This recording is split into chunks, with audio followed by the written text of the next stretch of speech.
Ambalma ou auni nyantma abalom so Madame Sisiera Mata Sissoko tanti rakabo Atlanta, États-Unis.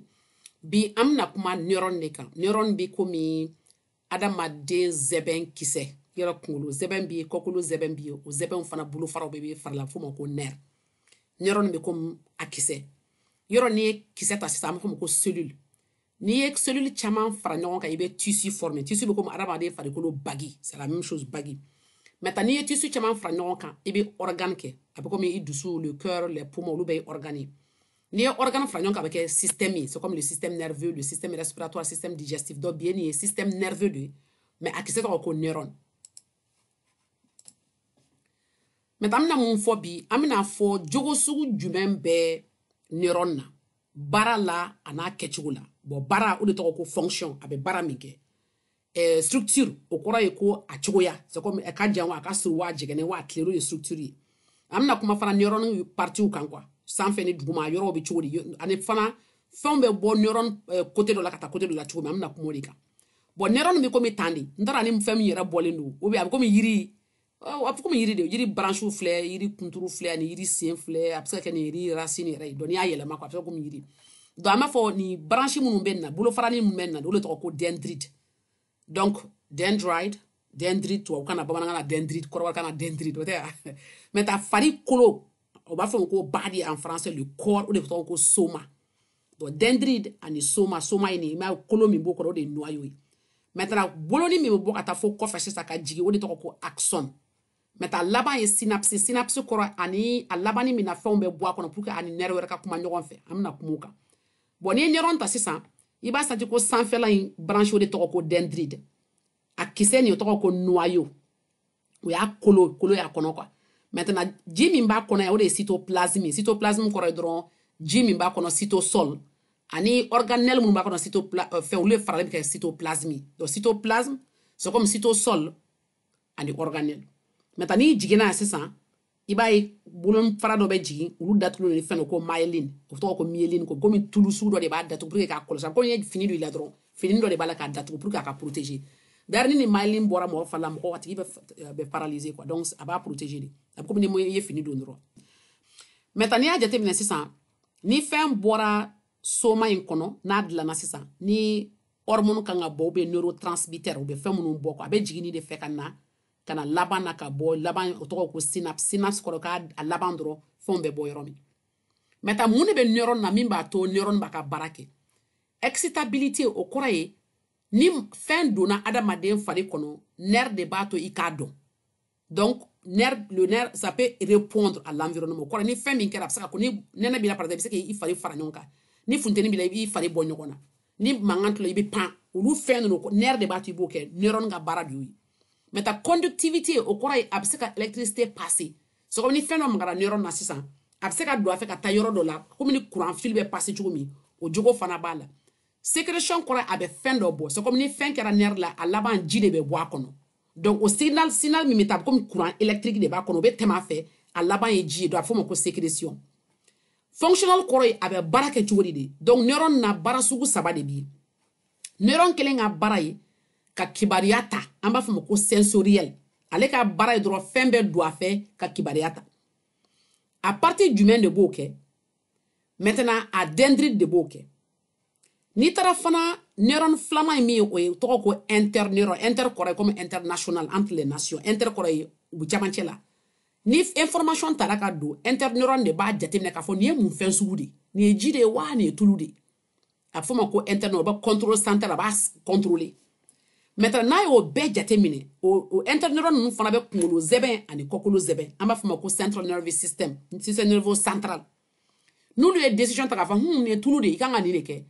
Nerf min b'a labɔ o tɔgɔ ko nerf moteur. O neuron moteur nin kɛ ale ka baara ye min ye k'a to i ka farikolo ka ko dɔ kɛ. Mun de bɛ kɛ i fari la fɛn fila muscle ani glande. Muscle kɔrɔ c'est comme farikolo bu kelen min b'a ye dɛ ou bien kɔnɔ bu ni fɛ olu bu de ye muscle ye. Maintenant glande ye mun ye glande ko bɛ bolenin dɔw de quoi yɔrɔ komi tasanin dɔ min ji b'a kɔnɔ a ji bɛ bɔ. Donc moteur nerf ninnu olu bɛ taa de ka kuma o fɛ k'a fɔ a ka ko dɔ kɛ. Donc sensoriel bɛ yen interneuron bɛ yen moteur bɛ yen u bɛɛ ye saba neuron sugu saba de u ka baara la. Yani i bɛ se ka jateminɛ ni mɔgɔ ye bolo ta sa k'a bila fɛn dɔ kan i bolo laban sa nerf de b'a kɔnɔ o de b'a to i b'a dɔn ko fɛn dɔ maga n'i bolo la. nerf partie jumɛn a dendrite a axon tɛ dɛ mais a dendrite dendrite de bɛ information ta sisan kibaruya ta ka tɛmɛ n'a ye a bɛ taa n'a ye a fɛn kɔnɔ yan a kɔɔri kɔnɔ yan a farikolo kɔnɔ soma o bɛ information jigi ka kuma nerf filanan fɛ neuron filanan fɛ neuron filanan kɔrɔ ko interneuron i b'a min k'a fɔ nerf ni neuron kelen tɛ minnu ɲɛfɔ video la kɔ nerf ni neuron tɛ kelen ye neuron o ye nerve système nerveux kisɛ ye alors que nerf ye neuron caman faralen ɲɔgɔn kan an bɛn'o fɔ don la mais ta sabanan ye min ye o ye nerf moteur min b'a to ni kibaruya sɔrɔla k'a fɔ a ye i bɛ mun de kɛ n bɛ taa kuma muscle fɛ k'a fɔ muscle y'a ka bouger o de la nerf fɔlɔ o ye sensoriel o b'a senti filanan o ye interneuron ye sabanan o ye effecteur ye moteur neuron moteur effecteur kɔrɔ ye fɛn min bɛna kɛ c'est comme muscle de effecteur ye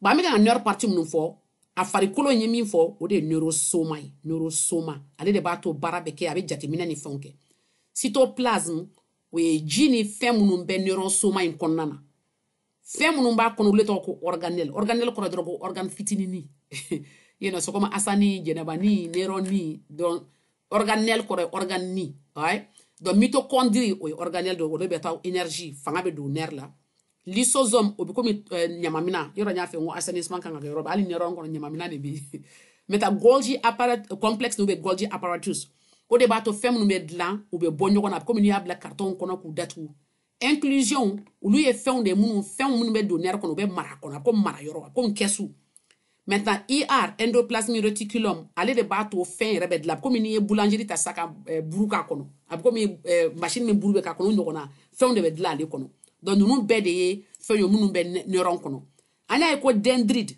o ye branche an ye branche ni minnu ye ko olu ka baara de dɔrɔn ka kibaruya ta ka information ta axon ale ka baara de fɛn minnu bɛ dilan soma in kɔnɔ k'a lase ka taa laban ma axon terminal la pour que k'a sécréter ka se k'a baara kɛ branchew b'a la a bɛ axoplasme o kɔrɔ ye cytoplasme de l'axon ji min b'a kɔnɔ ani fɛn kɔnɔ fɛn minnu b'a kɔnɔ axolema o y'a datugulan ye okay donc myelin fana o ye a komi ni fini min b'a kan axon terminal o kɔrɔ ye axon laban minnu de ɲɛfɔ yan i m'a ye nin ye neuron de ta partie jumɛn b'a la fɔlɔ soma o ye nin cell body a tɔgɔ ko soma cell kɔrɔ ye cellule kisɛ body kɔrɔ ye farikolo tɔgɔ ma farikolo kisɛ dɔrɔn de don o ye soma ye branche minnu b'a la olu tɔgɔ ko dendrite olu ka baara de ka kibaruya ta i b'a ye dendrite branche kɔrɔ ye a branchew quoi mitochondrie b'a kɔnɔ axon hillock kɔrɔ a daminɛ min baara bɛ daminɛ a bɛ sɔrɔ ka taa axon fɛ ka jigin k'a fɔ k'a ka fɛn dɔ sécréter min bɛ taa fɛn wɛrɛ la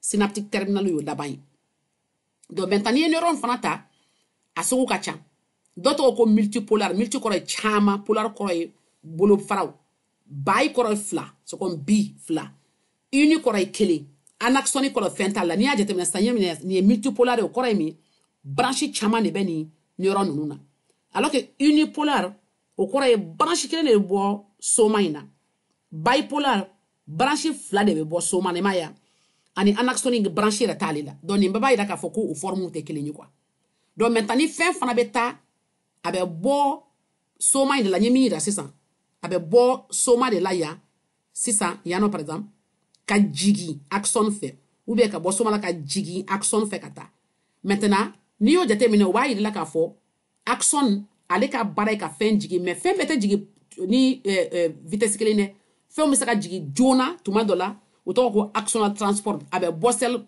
soma in la ka jigin ka taa fanga dɔw fana ka suma donc direction tɛ kelen ye quoi maintenant a bɛ komi durunin sugu dɔ de b'a kɔnɔ ou bien terrain sugu dɔ de b'a kɔnɔ min bɛ minɛn ta ka taa donc axon in na sisan ni fɛn bɛ déplacer dumuni bɛ k'a kɔnɔ ou bien fɛnw bɛ k'a kɔnɔ hormone bɛ k'a kɔnɔ de ka taa a n'a kisɛ éléments quoi u bɛ k'a kɔnɔ ka taa déplacer machine mun b'o déplacer o de tɔgɔ ko kinesin ani dynein kinesin bɛ fɛnw ta ka bɔ soma in de la ka taa axon na dynein bɛ segin a komi ni ye aller retour kɛ dɔrɔn komi ni bɛ bɔ sugunikura la ka taa yɔrɔ jumɛn bangɔni na ou bien fɛn ninnu i tɛ taa aller retour la a bɛ komi o cogoya de quoi voilà olu de ye axonal transport ye dɔw ka teli olu tɔgɔ ko fast a ka teli tuma dɔ la komi 20 à 40 millimètres par jour u bɛ taa ka taa fɛn déplacer rapidement alors que n'u bɛ segin u ka suma donc ni fɛnw bɛ segin u ka suma bon n'i y'a jateminɛ sisan ni neuron ni sisan kɔni a kan ka se ka caman fɔ a kan ou bien nin y'a soma ye a dendridiw filɛ olu de bɛ information ta ka don sɔgɔ ni mɔgɔ min ka d'i bolo la sisan a bɛ maga i ka dendride de la o de b'a to a b'a senti